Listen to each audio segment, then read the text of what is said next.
To the people of South Africa,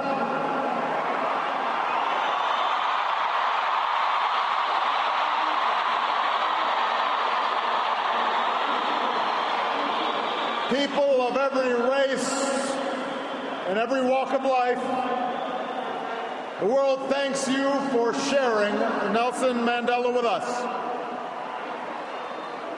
His struggle was your struggle.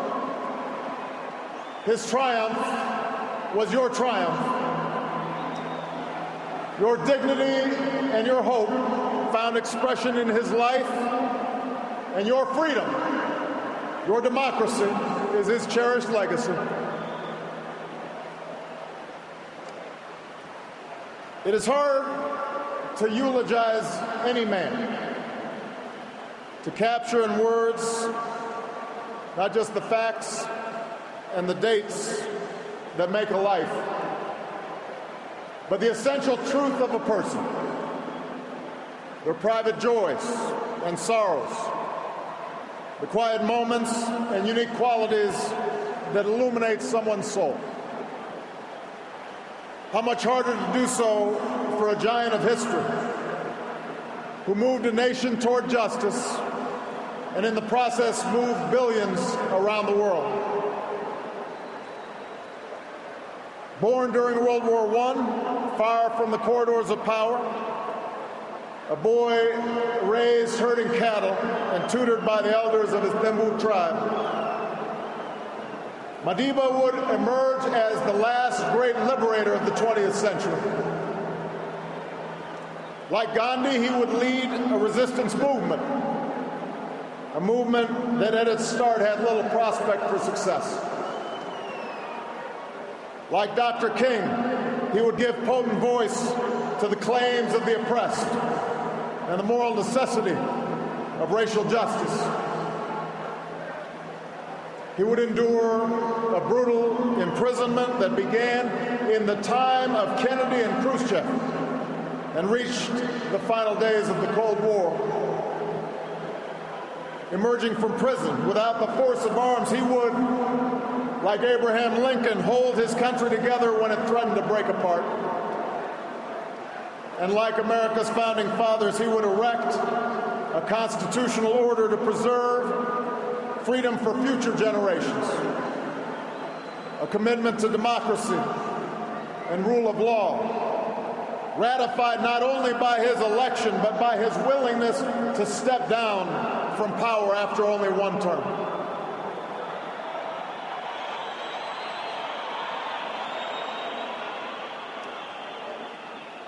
Given the sweep of his life, the scope of his accomplishments, the adoration that he so rightly earned, it's tempting, I think, to remember Nelson Mandela as an icon, smiling and serene, detached from the tawdry affairs of lesser men. But Madiba himself strongly resisted such a lifeless portrait.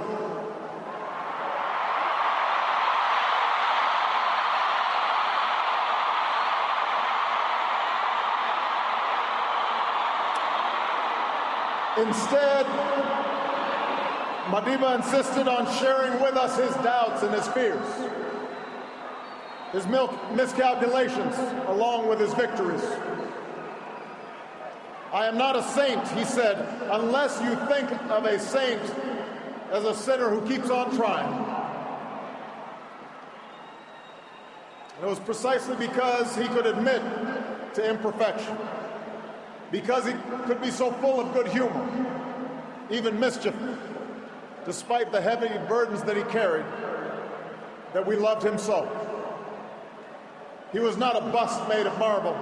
He was a man of flesh and blood, a son and a husband, a father and a friend. And that's why we learn so much from him, and that's why we can learn from him still. For nothing he achieved was inevitable.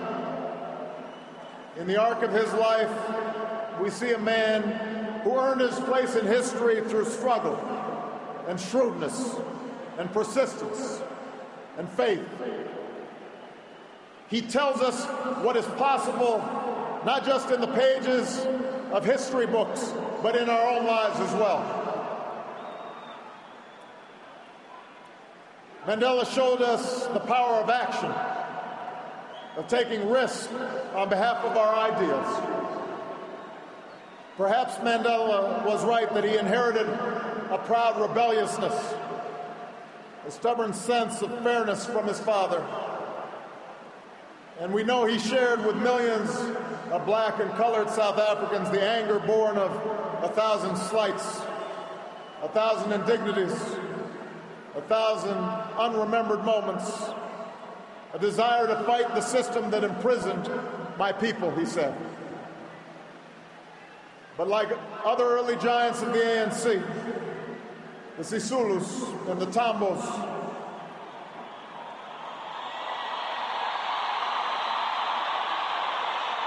Madiba disciplined his anger and channeled his desire to fight into organization and platforms and strategies for action so men and women could stand up for their God-given dignity.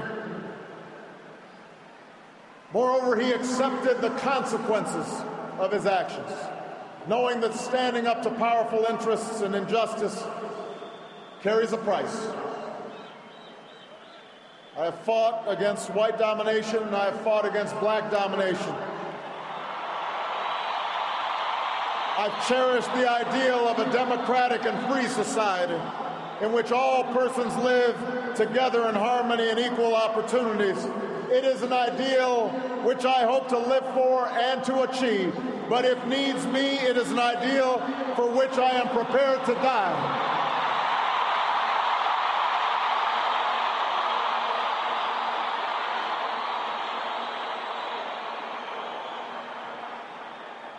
Mandela taught us the power of action, but he also taught us the power of ideas, the importance of reason and arguments, the need to study not only those who you agree with, but also those who you don't agree with. He understood that ideas cannot be contained by prison walls or extinguished by a sniper's bullet. He turned his trial into an indictment of apartheid because of his eloquence and his passion, but also because of his training as an advocate. He used decades of prison to sharpen his arguments, but also to spread his thirst for knowledge to others in the movement. And he learned the language and the customs of his oppressors so that one day he might better convey to them how their own freedom depends upon his.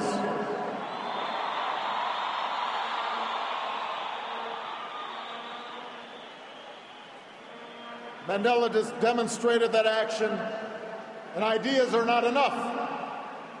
No matter how right, they must also be chiseled into law and institutions. He was practical, testing his beliefs against the hard surface of circumstance and history. On core principles, he was unyielding, which is why he could rebuff offers of unconditional release, reminding the apartheid regime that prisoners cannot enter into contracts. But as he showed in painstaking negotiations to transfer power and draft new laws, he was not afraid to compromise for the sake of a larger goal. And because he was not only a leader of a movement, but a skillful politician, the Constitution that emerged was worthy of this multiracial democracy, true to his vision of laws that protect minority as well as majority rights and the precious freedoms of every South African. And finally, Mandela understood the ties that bind the human spirit. There's a word in South Africa, Ubuntu.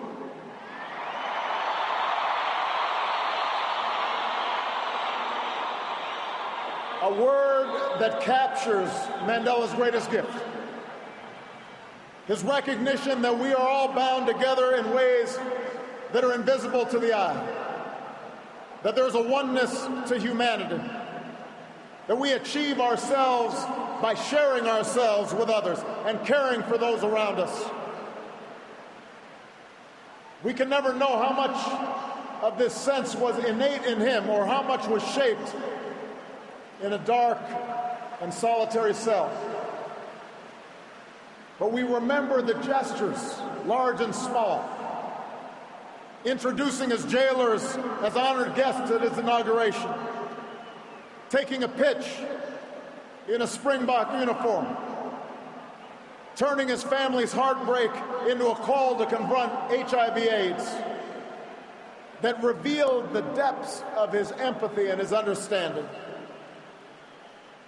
He not only embodied Ubuntu, he taught millions to find that truth within themselves. It took a man like Madiba to free not just the prisoner, but the jailer as well. To show that you must trust others so that they may trust you. To teach that reconciliation is not a matter of ignoring a cruel past, but a means of confronting it with inclusion and generosity and truth. He changed laws, but he also changed hearts. For the people of South Africa, for those he inspired around the globe, Madiba's passing is rightly a time of mourning and a time to celebrate a heroic life. But I believe it should also prompt in each of us a time for self-reflection. With honesty, regardless of our station or our circumstance, we must ask, how well have I applied his lessons in my own life?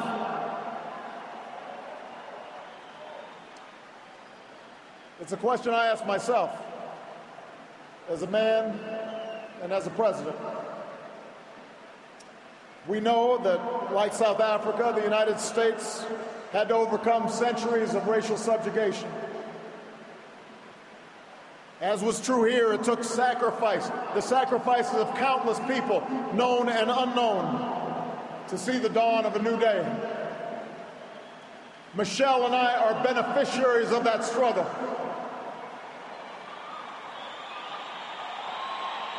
But in America and in South Africa and in countries all around the globe, we cannot allow our progress to cloud the fact that our work is not yet done.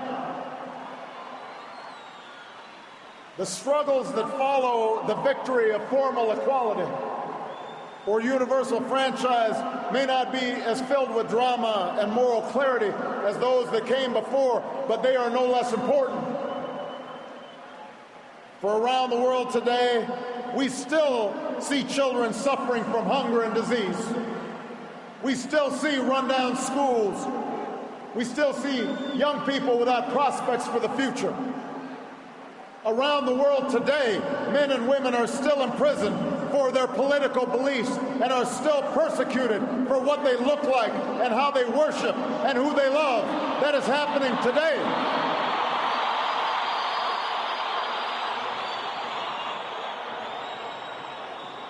And so we too must act on behalf of justice. We too must act on behalf of peace.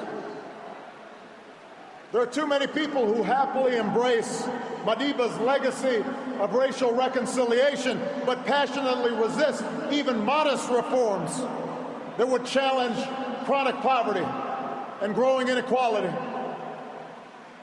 There are too many leaders who claim solidarity with Madiba's struggle for freedom, but do not tolerate dissent from their own people.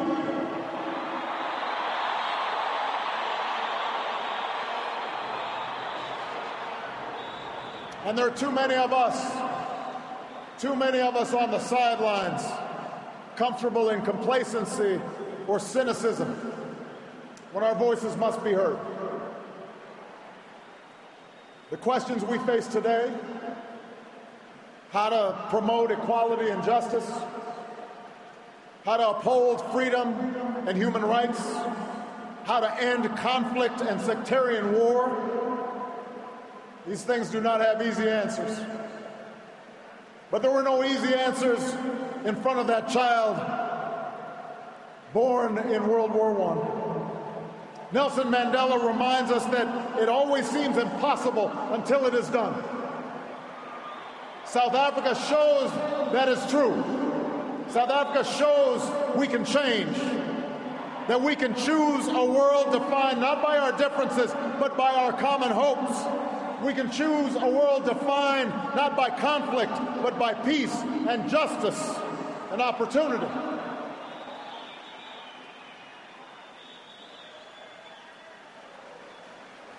We will never see the likes of Nelson Mandela again.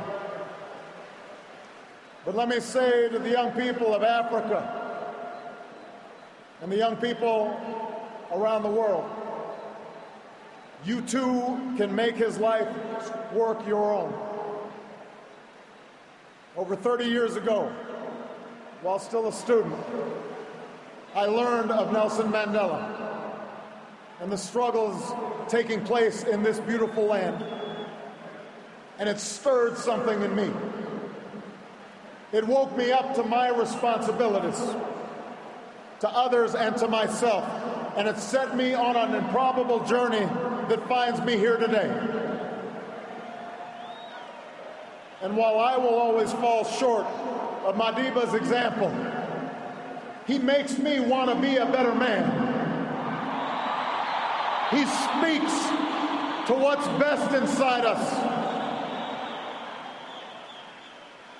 After this great liberator is laid to rest, and when we've returned to our cities and villages and rejoined our daily routines, let us search for his strength. Let us search for his largeness of spirit somewhere inside of ourselves. And when the night grows dark,